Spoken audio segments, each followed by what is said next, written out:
Hello, I am Issam Kourbaj. In thinking about these questions, I noticed that for the last few months I am not wearing my watch. This is a very simplified way to say that my sense of time is rather distorted. But thanks to the spring, my seeing and hearing senses are much sharper.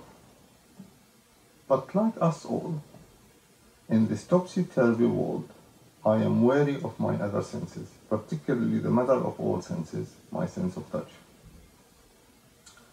This makes me think of my blind friends. Having their eyes in their hands, it must be very difficult for them. But we all have our own tools to overcome difficulties.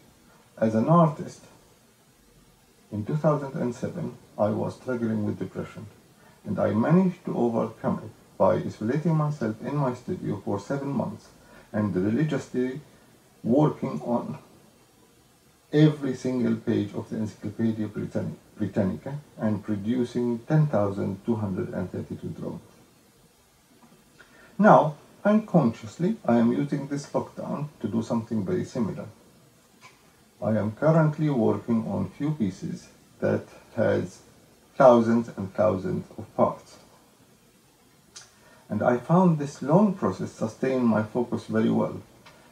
It also allows me to think through the material that I'm using.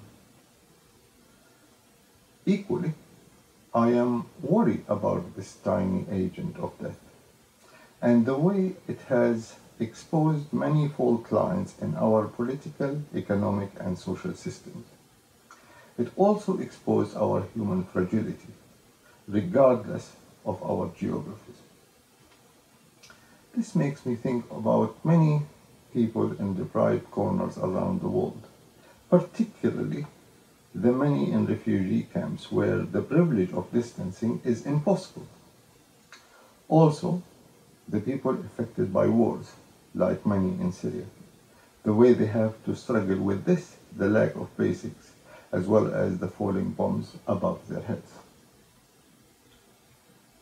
I fear that this crisis might be a gift for many political and business world leaders, but very much hope that we don't allow them to control us further, as I think this is a rehearsal for a bigger crisis, a crisis in process. I'm talking about the global warming. What would I hold on to for the future? These times taught us that we need very little in materialistic terms and much more in kindness to ourselves, to each other, and to our environment. I am delighted that we, that is, adults and children, are reclaiming the streets as a tool for connection, and we are creating new sense of community by taking to the streets every Thursday to clap to all the hard work of frontline workers. All the children also are reclaiming the windows and pavements as a canvas to draw on, to leave messages of hope, and I very much hope that we hold on to this at all times. Fellini put it very eloquently in his film, The Orchestra Rehearsal, that when we all face the same threat, we sing together, we play together, and we bond with each other. Thank you. Stay well.